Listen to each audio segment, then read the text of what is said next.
Je suis passionné par le pays, globalement, et sa population, par son histoire. L'Égypte, pour moi, c'est un pays qui a plusieurs millénaires d'histoire, et tout se mêle.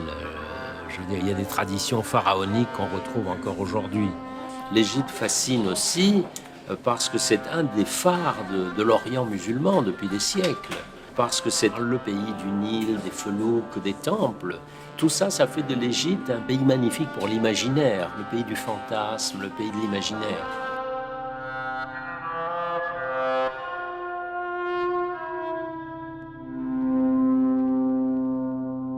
Dans la personnalité des Égyptiens, c'est effectivement l'humour qui, pour moi, prime.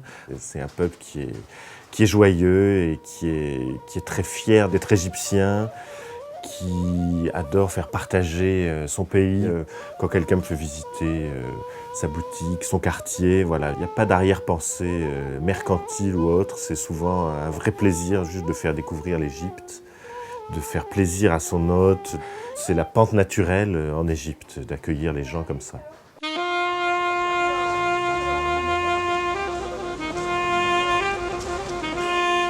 Beaucoup de gens tombent fous amoureux de cette ville. C'est une ville immense qu'on n'a jamais fini de visiter, où on trouve des quartiers extrêmement différents. Sortir l'été vers 22h, 23h, quand il y a un petit peu de fraîcheur sur les bords du Nil, où on voit des familles, des enfants qui courent et toujours une effervescence. C'est une ville qui ne s'arrête jamais, où à 2h du matin, vous avez un monde fou.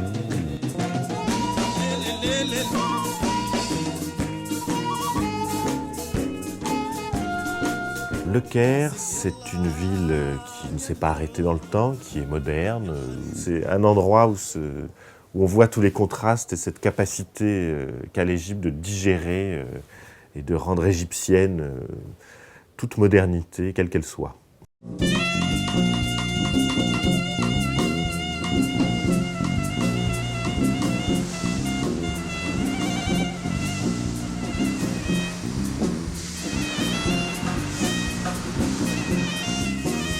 La principale raison pour laquelle nos clients viennent en Égypte, c'est pour découvrir ce bateau.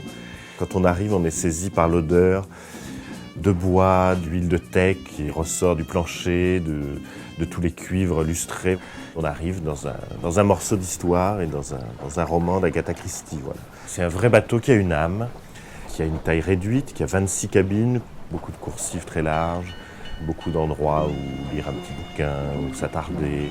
Et au-delà des visites, c'est surtout la navigation. Là, on est dans le Nil rural, voilà, pas du tout de ville. Les cultures au bord du fleuve, on est dans un environnement extrêmement privilégié. C'est un moment vraiment magique.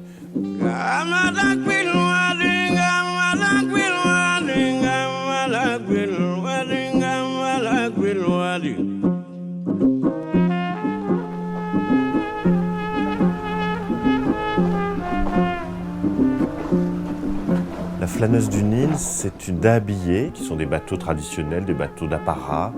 7 cabines, donc là c'est vraiment en petit groupe.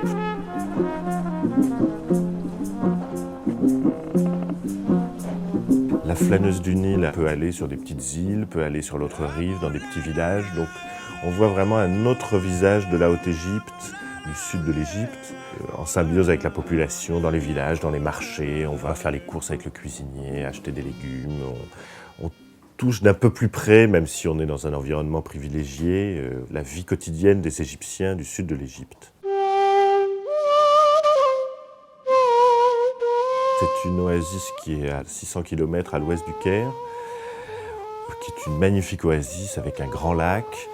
Et là, il y a un écologe qui s'appelle l'Adréré Amlal, qui est construit intégralement en pierre, qui est un endroit totalement hors du temps, où ils ont leur potager bio, il y a une cuisine qui est, je pense, la meilleure d'Égypte. C'est un endroit où le temps s'arrête et où on est sans électricité, dans le dénuement le plus absolu et le luxe le plus absolu. Il faut l'essayer. C'est une expérience à vivre. L'Égypte a souvent, pour les visiteurs étrangers, c'est souvent réduite au pharaon. On oublie que l'Égypte ne s'arrête pas à ça, et que l'Égypte, c'est aussi l'Égypte d'aujourd'hui, un peuple urbain, un peuple qui peut être pacifique et inventif et plein d'humour. Et finalement, il n'y a pas que l'Égypte à découvrir, il y a les Égyptiens à découvrir. Et c'est peut-être le plus important.